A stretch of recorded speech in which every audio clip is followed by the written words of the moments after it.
Good afternoon, fashion dolls. It is Transformation Tuesday, March 15th, and welcome March 16th, and welcome to another episode of Style by Stevie. I'm super excited about today's show.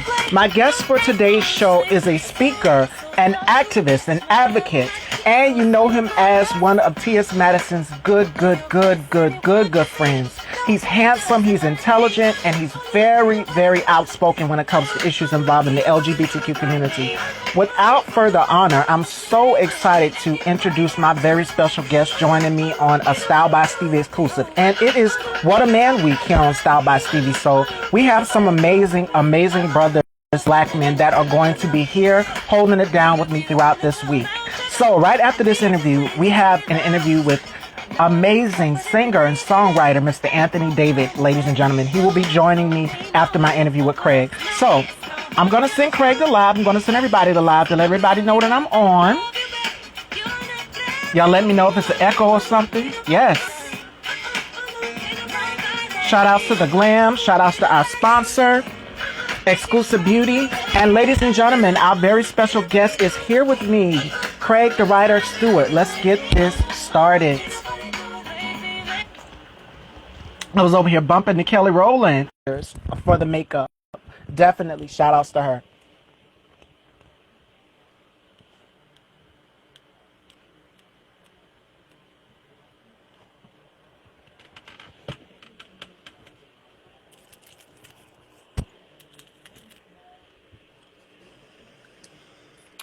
Good afternoon. Good afternoon. Welcome. Hey there. Hey there. I'm excellent. How are you doing? I'm well. And you? I'm doing wonderful. It is such an honor to be in your presence. I'm such a fan of you and Oh, well, Maddie thank Mob you. and T.S. Madison. I've already had an interview with Chi Chi on the show, and that was so much fun. I could not keep a straight face throughout the entire interview. Like, you guys had me cracking up, and y'all brighten up my day. Y'all give me something to kind of escape away, because I'm always very political here on my Yeah. platform with discussing things that are going on in the government, and I just kind of had to take a break Mhm. away from politics and just kind of relax and laugh Yeah. and live. Like, life is too short. So Yeah. And just basically kind of mix it up a bit. That's all. yes, But I appreciate you absolutely. for inviting me on. I really do. It is such a pleasure that you agreed to come on. Like, I'm such a fan of you, and you've got to talk about your Thank you. books and, of Mhm. course, the T.S. Madison Experience, the show that is out that everyone is talking about. Is hot right now. So, for those of you who don't know Craig, tell us a little bit about yourself. Oh, wow. Well, I am a writer. And a lot of times people will say, oh, you're an author. But I prefer a writer because, being an author limits you to books. And long before I ever wrote a book, I was writing music. So I moved to Atlanta initially to write music. So I was doing that for a while. And then that segued into writing greeting cards. I founded my own greeting card company. It's called Say It in a Card. And then that turned into stage plays. My very first stage play was called A Day in the Life. It was produced here in Atlanta. It sold out. It flopped. It sold out again. And, life happened. There were some setbacks. The things that I had planned for my life and for my career didn't manifest the way that I wanted them to. But, Oprah used to say all of the time, God will dream a bigger dream for you than you'll ever dream for yourself. So Absolutely. I ended up just basically trying to find my path, and I ended up writing my first book, which was Words Never Spoken. And now I'm not echoing. I heard myself echoing now, but I don't hear it now. I think it was my buds. I took them out. Oh, I'm okay. sorry. Okay. So my first book was Words Never Spoken, and then that was followed by One Thing for Certain, Two Things for Sure. So that's a two-part memoir series. I actually just posted promo videos for both on my Instagram. And then my third book is So Much to Say, a Book of Quotes. And the fourth book, which was released a year ago, is called Book of Jewels. And that's the shorter version of of who I am. But I founded a podcast as well. I started a podcast, which is how I met Madison. The podcast is called So Much to Say, and we're on all streaming platforms, including YouTube, wherever you can find a podcast. And so with So Much to Say, I wanted to talk about Black shit, white shit, gay shit, and everything in between. Hence my opening whenever I do a live. Good day thinkers, thought leaders, progressives, and dreamers. I'm Craig the Writer Stewart, and this is the So Much to Say. This is So Much to Say. These are my thoughts in my voice on Black shit, white shit, gay shit, and everything in between. Because I wanted to talk about things that were socially relevant, things that people weren't really talking about, kind of at the intersection of race and sexuality. Yes. And so that was how I got started with So Much to Say. And so I reached out to Madison because I had never heard of Madison. I know a lot of people think that that's hard to believe, but I've never been a person that's been into porn, right? So I didn't know her from her former industry. So I've never been a person to watch porn. And so I just knew Madison because this person, again, I didn't even know her name. This person used to just come across my timeline, mostly on Facebook. And I was like, who is this person? I didn't even know she was trans. And I was just like, who is she? But then I would kind of listen to some of the videos. She'd be ranting and fussing and talking. She was at the Marvelous Chateau. And then just through her conversation and things that she would say, I learned that she was trans. And I learned that she had come from porn and, that type of thing. So when I found out about Madison, she was just this viral sensation. She was not doing the porn thing anymore. And so I reached out to her on Facebook and said, hey, I want to do an interview with you on my podcast, So Much to Say. And she said, okay, fine. She connected me with her manager, and then he coordinated it, her former manager, and he coordinated it. And she came here right to my place, and we did a podcast, and I called it A Different Kind of Girl. And it became the biggest podcast that I did. And then I ended up doing, once we became friends and I started working with her, I ended up doing a follow-up conversation with Miss Mary. And then I think that one ended up becoming bigger than hers. But so that was how it happened. That was how it started. Okay. And she also posted the video on her YouTube channel of you guys meeting for the first time. And it was amazing. Y'all look like y'all have so much fun. So much fun. Yeah. So, and that day that we did that podcast, that was the very first time that I had ever gone live on Facebook. And I went live because she said, you need to start going live. You have all of these books over here that you're selling. You need to go live. And she said, you need to start using your personality to sell these books, because, and what I've learned from her is, when people like you, they'll support you. I don't care what you're selling. If they like you, they'll buy it. And so I was like, well, what am I going to start talking about? Like she said, child, just go in there, just hit that live button and just start talking. And so at the time, I was substitute teaching high school. And so I would, get in the car on my way to work or either leaving work. And I would talk about y'all badass kids. So I started talking about stuff like that. And then, it just kind of went from there. And, it just kind of became like therapy for me. I would talk about, what was going on professionally for me, like with the books or, whatever I had going on, bills. And I would just kind of talk about it, relationships, dating stuff. I just started incorporating it in my lives. And that was how that was how I began streaming. But it was because of her. She told me to do it. And so I started doing it.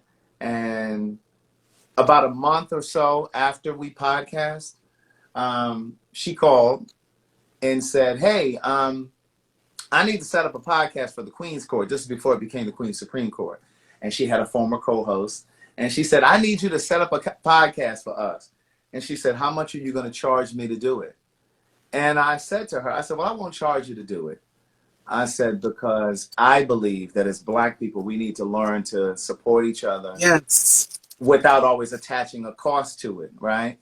And I said, I'll do it for you. I'll just set it up for you.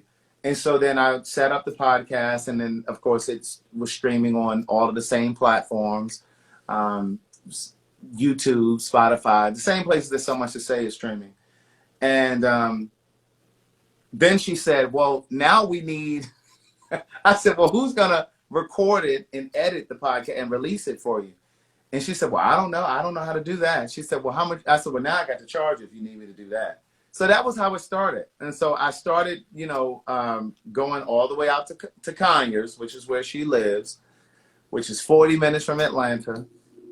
And I would go out there every week to record her and her former co-host. And remember, at the time, they wouldn't do their show until almost 11 o'clock p.m. And so I literally would go out there and I would wait for them to be done with the Queen's Court. And then I would record, they would discuss what they discussed, some of the stuff that they would discuss on the show. And I would record it, and then I would edit it, and then I would release it for them that following Friday at 6 a.m. And so she paid me every week for that. And when the fallout happened between her and the former co-host, I just happened to be there, right? Because I was there to record the podcast.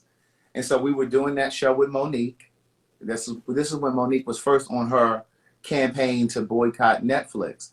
And so there were a lot of technical difficulties that night. There was a delay, like whenever Monique would talk, it was kind of delayed. And so I was there when it happened. And literally, when she walked out, I literally was watching Madison trying to hold it together, trying to prevent from crying.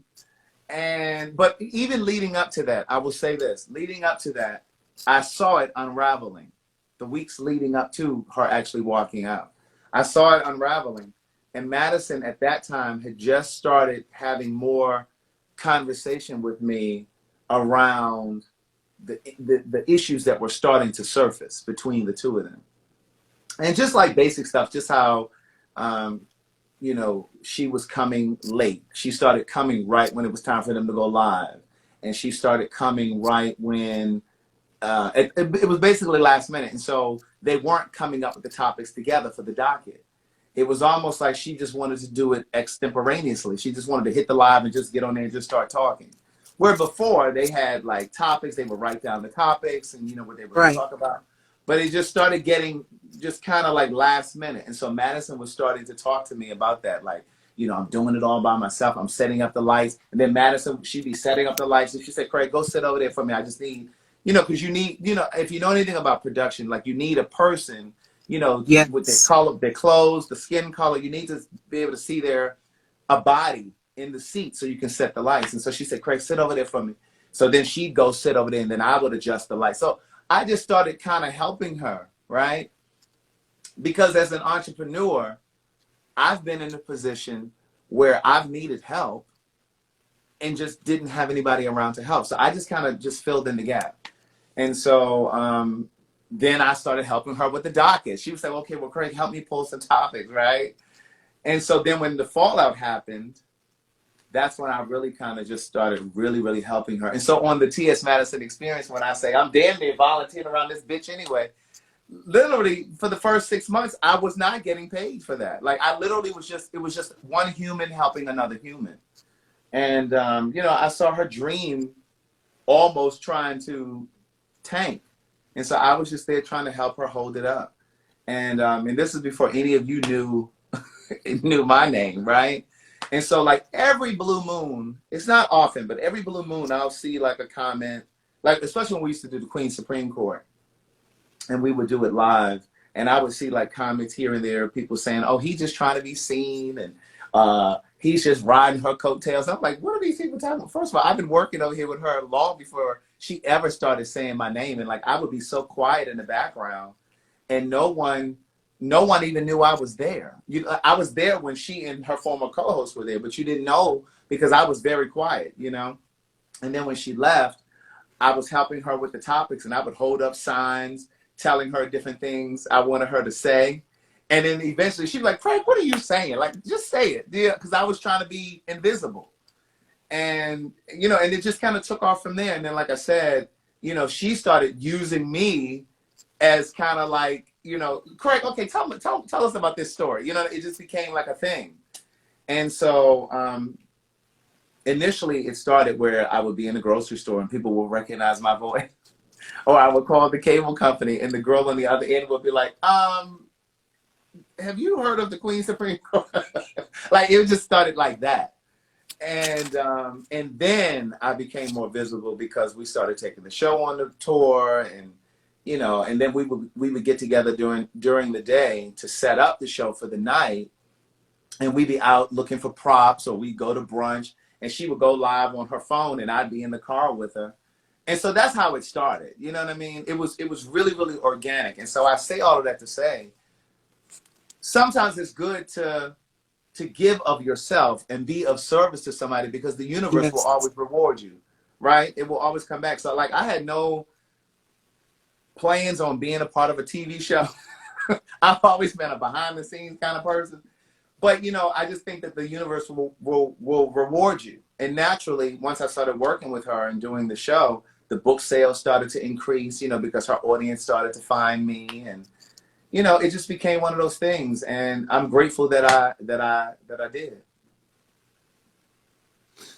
Yes, and someone in the audience just said the same exact thing that you said, which is, let me scroll back up.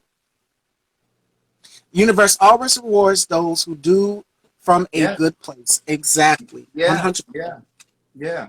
And again, I really just saw her as a business, as an entrepreneur trying to figure out how to keep this train going, Yeah. And I just felt bad for her, because again, I know what it's like to need help and you don't have anybody around, and everybody's looking for a check. And I was like, well, girl, you don't have to pay me. Let's just do this. And then what happened was she started paying me for the Queen's Supreme Court when she needed me more, right? Because at that point, I started doing the docket completely. And she was able to focus more on, all of the other stuff. But I had to surrender. I had to stop substitute teaching. That was when the change came. And she was like, okay, well, I need you to come over here on Monday. And I was like, girl, I got to substitute teach Monday. I can't come over there Monday. And so that's how we started and that was 6 months later. And that was how we started having the conversation about, okay, well, now I need to pay you because I need you to come help me do this show. And so that's how it happened. And then I pushed her to do the tour. She was kind of reluctant at first, and then eventually, she gave in, and we started touring the show. Yes, and you pick up the pieces from here and you keep moving. Even I, as a viewer and a fan of you guys, on the outside looking in, we could see something was there. The chemistry between her and her former co-host, who will remain unnamed. She's totally irrelevant at this point. I could be shady, but I'm going to be classy. So, but we see things and we just, okay, is she going to pay attention to this? Is she going to finally catch on? And I'm finally glad that she cut the ties before, it went any further. Mm-hmm. But for this person to keep continuing to keep going on her platform and to enable and be transphobic and all of these things, like, how do you really feel about the trans community? How do you really feel about the LGBTQ community? It makes you wonder all before, like, when people say allyship, which I love is one thing you talk about on your channel, not only just allyship, but you also talk about things that go on in the government. Like when this whole election ordeal was going on, Craig, I said I love him so much because he's saying everything. When the insurrection happened at the Capitol, I said he's saying everything that I've been saying. And I just had Contra TV on recently as well too. And I had him on, what was it, last Tuesday. And he was saying the same thing that you were saying. Everybody was saying that we already predicting that this was the storm brewing. It's the calm before the storm. We knew that this was going to happen on January 6th, and you covered it, and you did it very humorous. It was serious. It was a serious situation, but you made light of it. Like, these white people crazy as hell, they going up here and storming the Capitol and doing all of this foolishness. Like, what are your thoughts on the political climate that we're in now versus, 2020? Right. what I think is, and I always think from a Black perspective, right? Right. What I think is we have to do a better job of supporting each other, loving each other, and uplifting each other. And when I say supporting each other, I mean in every aspect of that.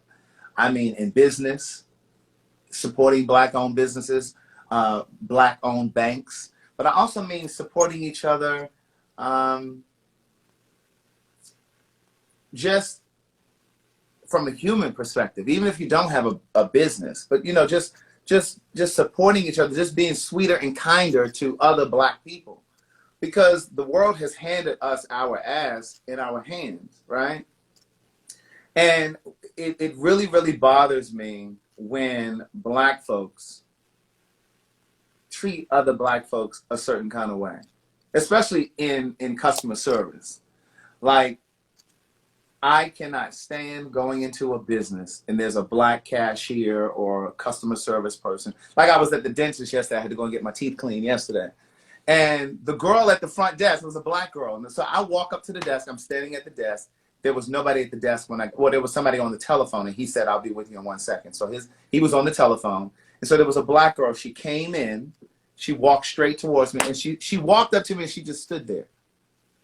And she just looked at me. And I said, "Hello." And she said, and she kind of like looked at me, like she still never said anything. She just like looked at me. And I said, "I need to check in." And she says, "Oh, okay." But it's just like, I would have thought that when you walked up, you would have just simply said, "Hi, can I help you? Has somebody helped you yet?" But she didn't say anything. And I can't help but think, if I was a white man or if I was a white woman, she would have been a lot more congenial. And that's what I mean when I said we have to be sweeter and kinder to each other. Right. And I just think that we mishandle each other so often. And, you know, it's just really important that we stop all of this fighting within the Black community, because there aren't enough of us to fight each other and fight them. You know, it's time for us to really galvanize and to move more as a unit. You know, like people fighting posting these fights of Black people fighting each other online. And like, that's just something that I've never gotten into. Now, I try to post a lot of things that will encourage and uplift Black people, but there are some things that I post that are really funny to me. But I'm never posting like anybody fighting, that kind of thing, because I just think that we just don't have the room for it, you know. And so I try to use my voice to really, really encourage Black people. In fact, when I sit down to write anything, I have Black people in mind. And at one time, at the beginning of my writing career, I was very afraid to say that, because Black people would often say, "Well, you know, you need white folks to come in and support. You know, you gotta diversify this." You know, again, like I said, when I started, the first thing that I did publicly was a stage play that sold out. I was 26. I'm now 44. But I was 26 and that stage play sold out. And Black people were telling me, "Well, you need to have some white folks in this play." And I'm like, "Well, no, that's not what I'm trying to communicate here." You know what I mean? Because I knew at 26 that representation was important. You know what I'm saying? And it's almost like now people are more conscious that it's important to have gay people. It's important to have trans people. It's important because representation is important. Yes. And the same is true even for relationships when it comes to Black gay love. The only way that we really believe that it's possible is if we start to see it reflected in media. You know what I'm saying? And I always give the example of The Cosby Show, because before The Cosby Show, there were no Black television shows that reflected Black people living well.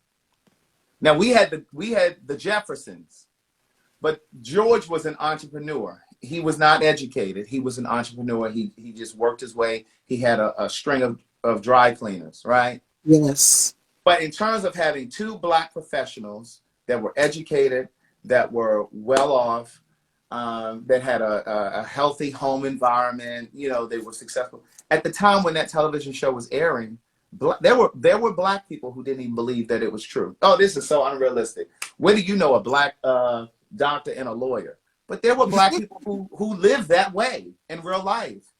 Yeah. But that television show set the precedence.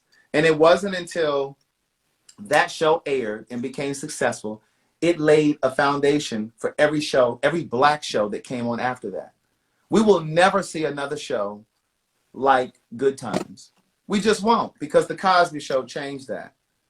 But it also inspired us to want to reflect that and to be able to live that in our real lives. And so the same is true for Black Gay Love. We have to see television shows with two Black gay people that are comfortable in their skin, not where one is closeted or one is DL and he's still got a girlfriend or a wife, or, you know, we need to see two comfortable Black gay men. We need to see Black trans people. Of course, we now have that with Pose, but we need to see Black love in all aspects, because now what we see, like on, what was the show that Jussie Smollett was on?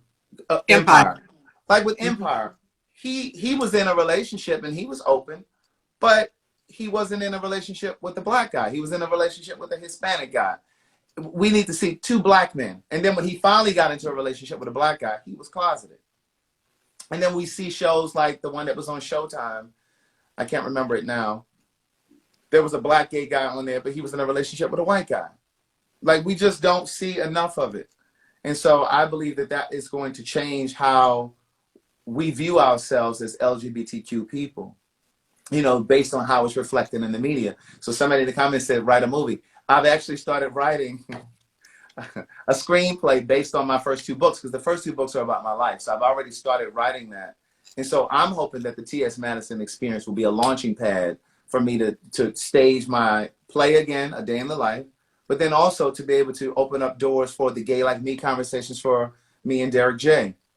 I actually have Oliver working on a sizzle reel as we speak, so that we can pitch that, because I believe it's bigger than YouTube. I believe that it could be on a HBO or some sort of Netflix or some sort of a streaming service.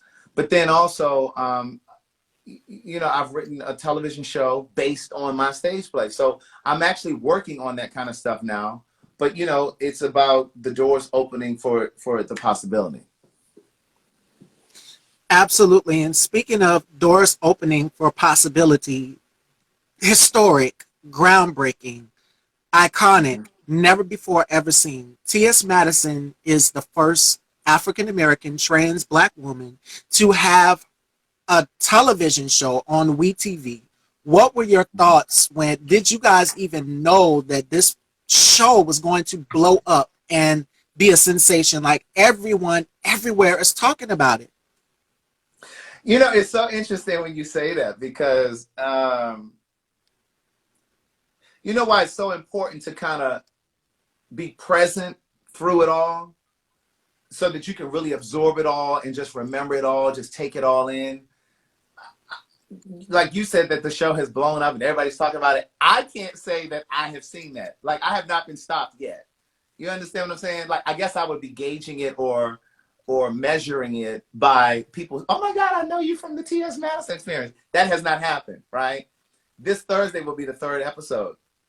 I've been stopped, but it's always about, oh my God, I watch you on YouTube. Oh my God, the Queen's Supreme Court. Talking about the YouTube stuff that we do, you know, the online stuff.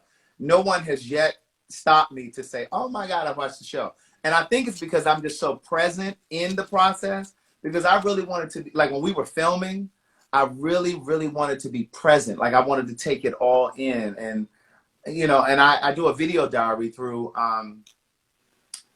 on my Patreon. And so I documented a lot of it too. Like when we would be filming, I would document stuff, because I want to be able to go back. Yes, it's for people to subscribe and see it, but I want to be able to go back and look at those videos too, right? And so I just try to be really, really present. And I remember my mom saying to me, are you excited yet? And I'm like, well, no, I'm not excited yet. You know, so even when the first episode aired, I wasn't excited. So even to your question, when you said about Madison being the first Black trans woman to have her own show, that didn't even cross my mind until I knew that we were making magic when we were filming, though. I did know that. But you never really know the impact that it's going to have on people. You know what I'm saying? Like, you have your intentions as an artist or as an interviewer or as a writer. You have your intentions for what you wanted to do. But what it actually does for people sometimes supersedes what you intended, because they have their own experience with the work, right? So when Oliver actually brought it to my attention, Oliver said, do you realize, and that's when it hit me and it blew me away. He said, do you realize that she is the first Black trans woman to have her own show, and it's a full Black, mostly Black LGBTQ cast. The only two straight people in the show are Miss Mary and Legra. The rest of us are LGBTQ. And so I hadn't really thought about it like that. He said, Craig, this is history. And he said, even if we only get one season, the kids will be forever talking about this. And it made me think immediately about Noah's Ark, because Noah's Ark only did 2 seasons. Yes. But the gays are still talking about Noah's Ark. you know what I'm saying? Noah's Ark was the first Black scripted series. And so when Oliver put it to me that way, I was like, oh, wow. So that was when it hit me. But I knew that we were making great television because the scenes that I was a part of. And like I had said to Madison, because again, when she first came to me and told me, you know, about the TV show and wanting to film, and, you know, because we shot this presentation. It wasn't a pilot, but it was like a presentation. We flew out to California. It was 2 years ago. And 2 years ago in January. And we shot a presentation so that they could shop it. World of Wonder wanted to shop it. So they shopped it to E, they shopped it to VH1, they shopped it to WeTV, and WeTV was the one that actually bought it. But we shot that presentation 2 years ago. And I said to Madison, I said, listen, I've never wanted to be on television. I'm only going to do this because you're asking me to be a part of this. But like, I had no intentions of doing it. And so then when we got to the part where we had an executive producer assigned to the show, and, you know, I knew the work that I Googled him. So I knew the work that he had done. He did I Am Jazz, which is the TLC show about the young trans girl. Right. So he did that. And then one of the other producers, a Black woman, he's Black. And then the Black woman, the co-executive producer, she did Welcome to Sweetie Pies. And I watched every season of that.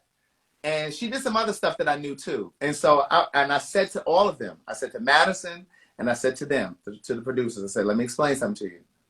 What I'm not going to do is be on television fighting, arguing, and throwing glass and shit and being ignorant. I said, because there's enough of that on television already.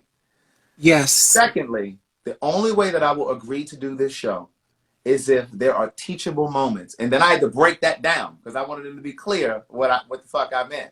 And I said, for me, teachable moments will be some trans girl in some small town that's struggling to figure out who she is. She will see this TV show. She'll learn from you. She'll see our friendship. I said, there will be some mother or some LGBTQ person, and they will see Miss Mary on the show, and they will say, oh my God, if that Christian woman can accept her child.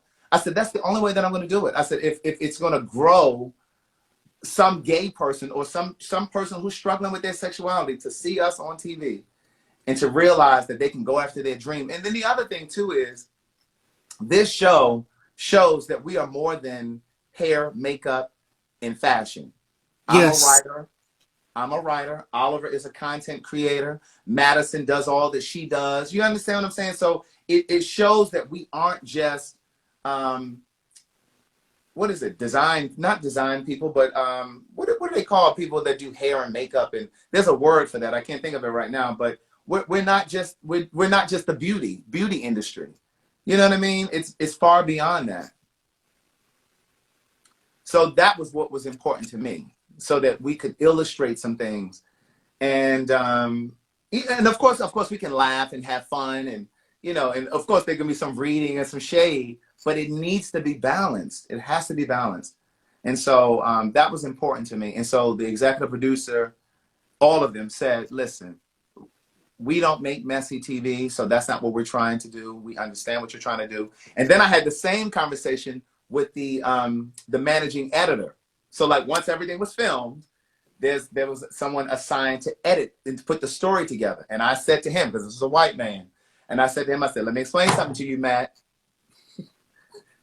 I need you to make sure that you don't just have me on here cussing and acting crazy. I said, I need to be balanced. I said, this entire show needs to be balanced. And I explained to him what I just said to you about those teachable moments. And he said, well, Craig, I think you're going to be happy with what we got. And I said, all right, I'm trusting you. And that was it. And education is key. I try on my platform as well too to make sure that I educate people on what is, transphobia and what is homophobia. What are these things that go on? And I agree with what you said in the beginning of the interview as well, which is there is a divide in the Black community. And I've been working so hard, talking to people, educating people, trying to fix the problems that are in the community. My thing is this: let's talk about it. Like, where can we find what's it called? What's the word that I'm looking for?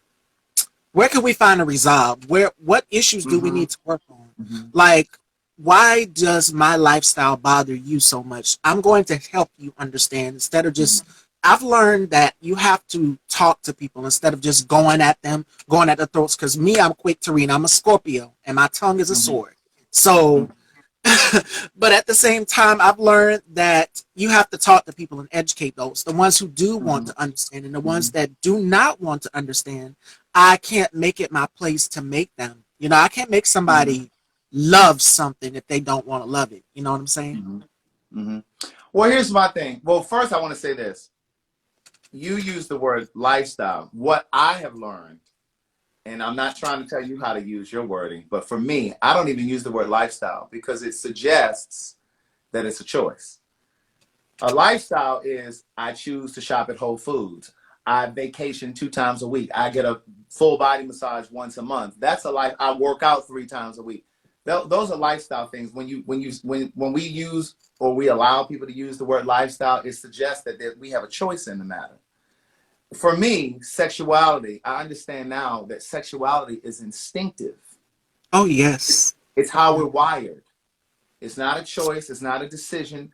It just comes naturally to you. It's not something that you even have to think about.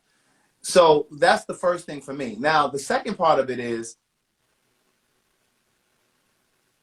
I'm almost exhausted explaining that to Black people as much as I'm more than exhausted with explaining race and racism to white people. Because in 2021, I just think that it's intellectually lazy for white folks to still want to wander around wondering, well, is that racist? Is it racist when this happens? I'm not sure what racism is. And the same is true with sexuality. Because as Black people, we have to start to separate what we've been taught to be true about religion and church from what we know to be true for ourselves. And a lot of that doctrine that Black people carry with respect to sexuality is linked to the church.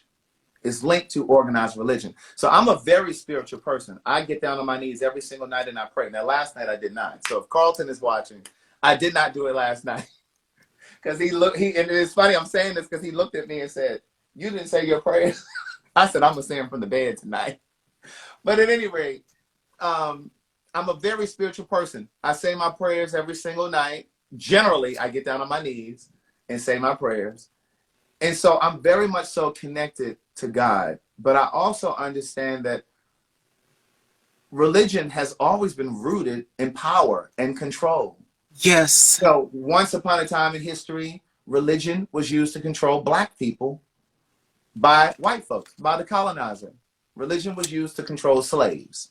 Now we see Black folks using religion to control other Black people, not just around sexuality, but also around tithing. It's like they use the Bible and the church and God and blasphemy to seduce people into making a sacrificial offering. You know what I'm saying? So I spent a lot of time while I was in the closet, because I think there's a PTSD that occurs also when we're in the closet, because it's self-destructive. There's a lot of self-sabotaging that we do when we're in the closet, because we teach ourselves how to cheat, how to sneak, how to hide, and how to lie about who we are.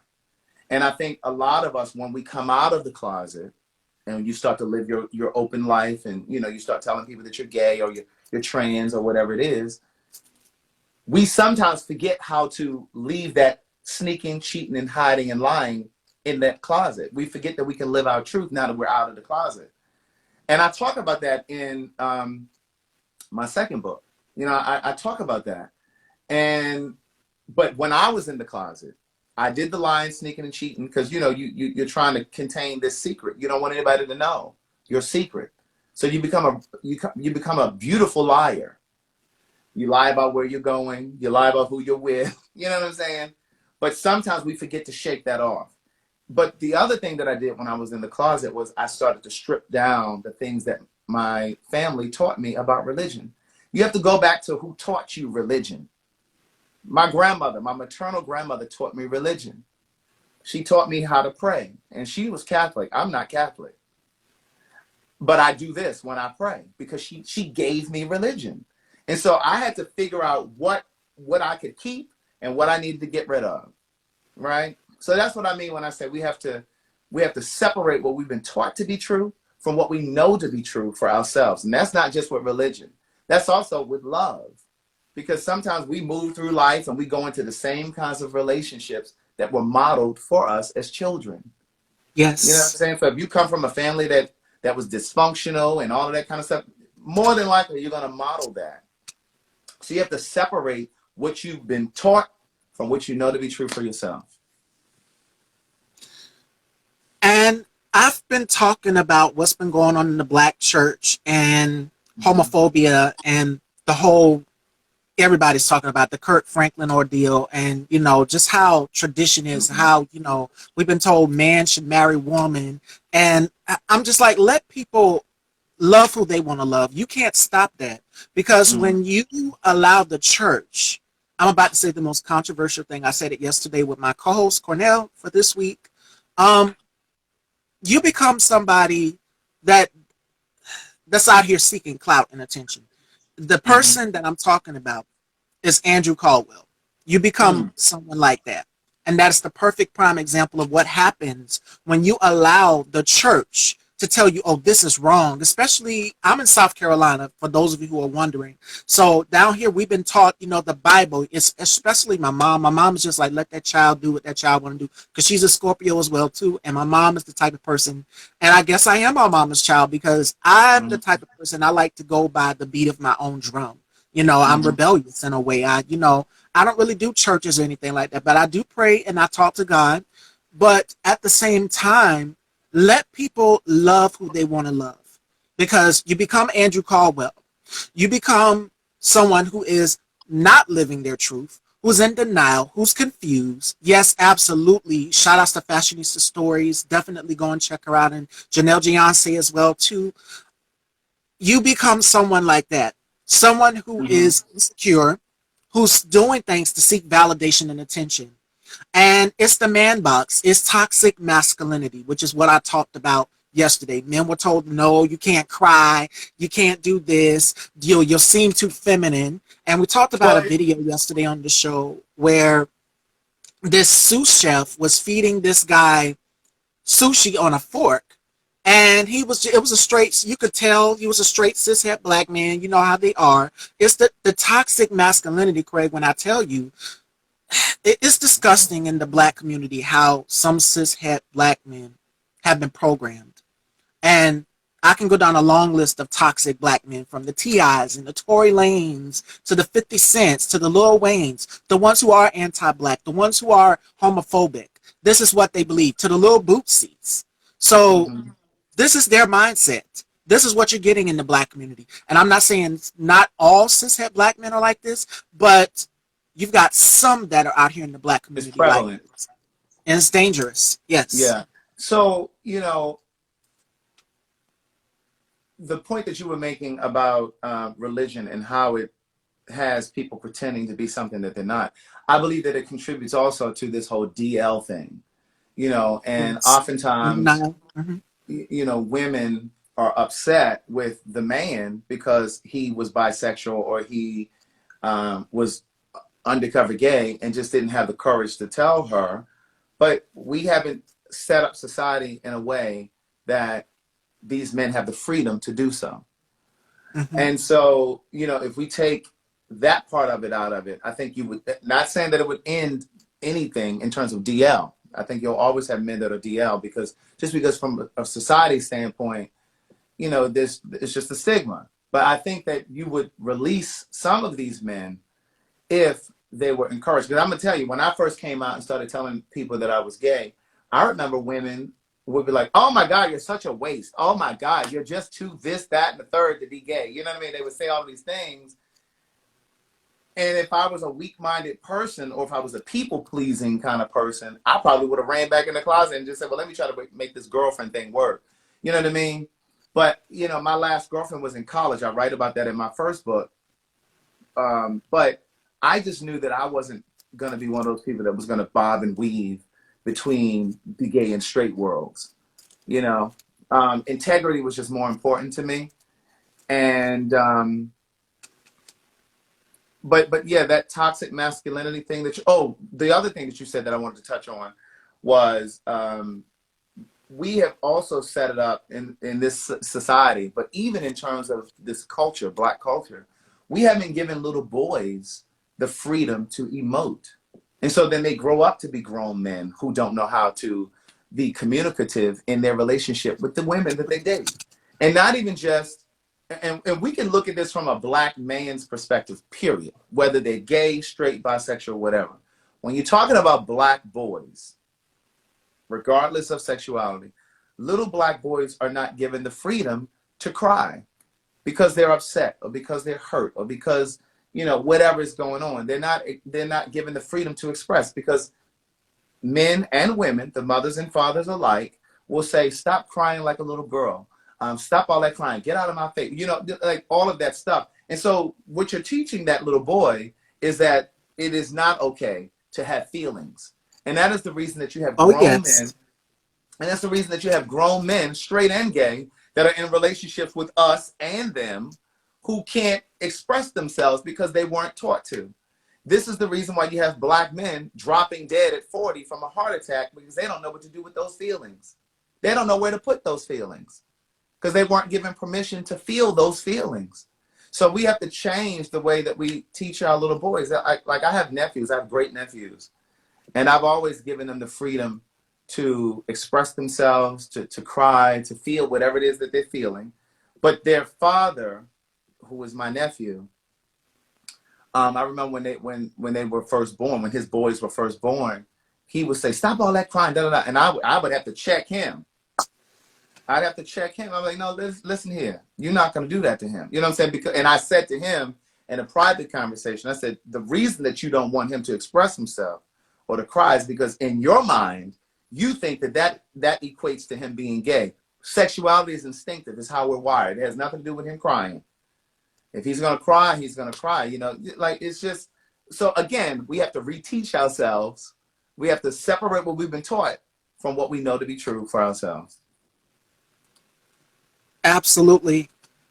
Mental health is a very hidden in the Black community, and that needs to change. Yes, when it comes to mental health, we've been programmed that, oh, you know, just pray and talk to God, and you know, it'll just go away. No. Faith without work is what dead. God put therapists here for a reason. So if you're feeling some type of way, you go and you talk to somebody. You can't keep that pain harbored inside, because when you do, as you grow up, toxic, how can I say this? Because I say it all the time on my show. Toxic parents produce toxic children. Toxic children become abusive adults. And we see it go on cycle through cycle. I'm no therapist. Well, you know, in a way I am. I'm a cosmetologist because I do hair on the side as well. But this is what goes on in the Black community.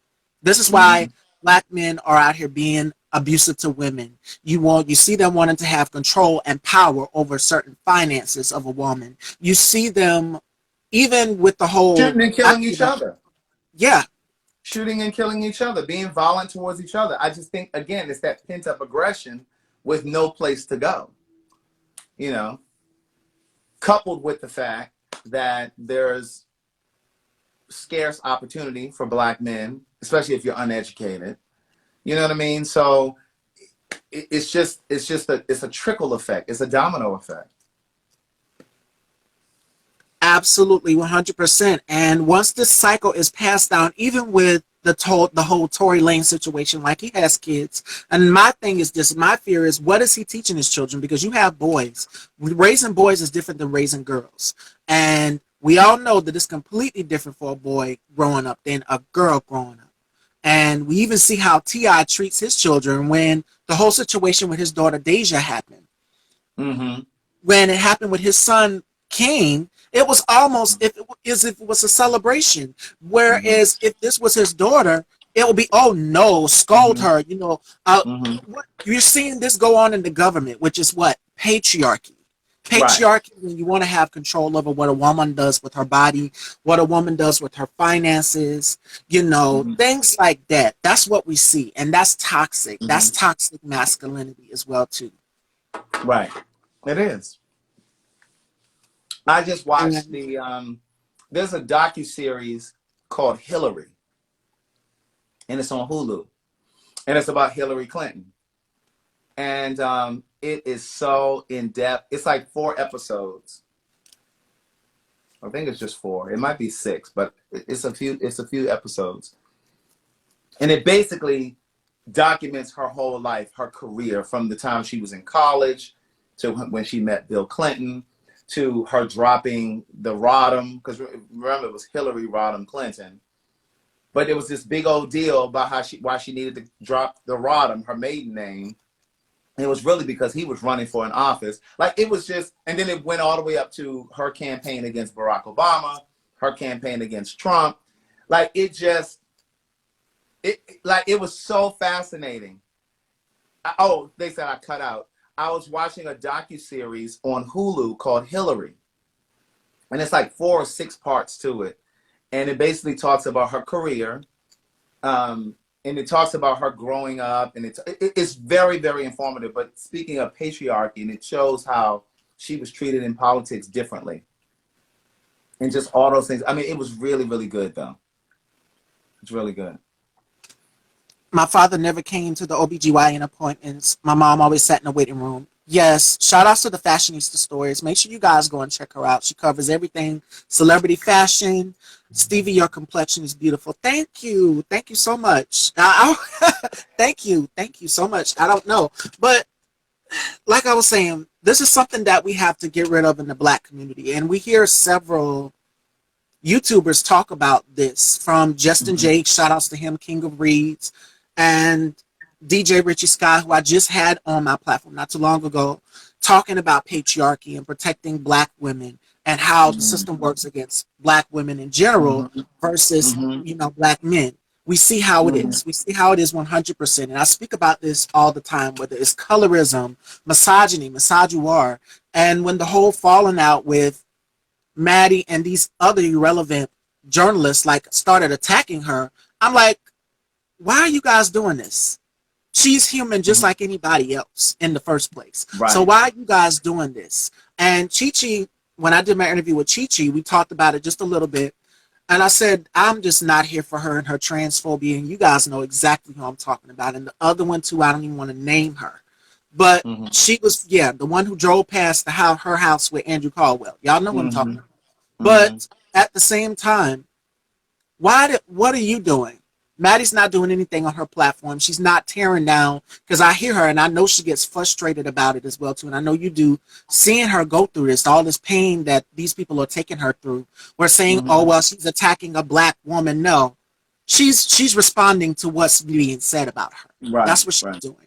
And it's the right thing. I would do the same thing too, because when you sit up here and you tell a lie, you see what happens. And I'm going to use the perfect person of an example of a liar, Donald Trump. You know, everything this man says, he's told over 1,000 lies his entire presidency. So we already know that what he's saying is not true. So to the people out here that are making up these lies about her, you don't know her to judge her. But we know, and from what I see, she has so much love in her heart. So I'm always defending Maddie and Lil Kendra and all our trans sisters out here 100%. Because this is what goes on. Like this year alone, and I know you're probably going to talk about it on your podcast, so much to say, black women, black trans women, 11 have been murdered this year. Mm-hmm. Mm-hmm. So Yeah. we're living in dangerous grounds right now. Right. And that was one of the things that I wanted to do when I came on board to the Queen's Supreme Court and started putting together the docket. That was why she and I, Madison and I, used to kind of battle in the beginning, because, you know, she just wanted the show to just be funny, you know, because that's what everybody knew from her and her former co-host, just laughing. And but when I came on board again, because I really do think about my life in terms of being here for a reason to serve, right? I'm really clear that at this point now in my life, I'm really clear that the work that I create is designed to bridge communities, but it's also designed to reach, teach, and heal, right?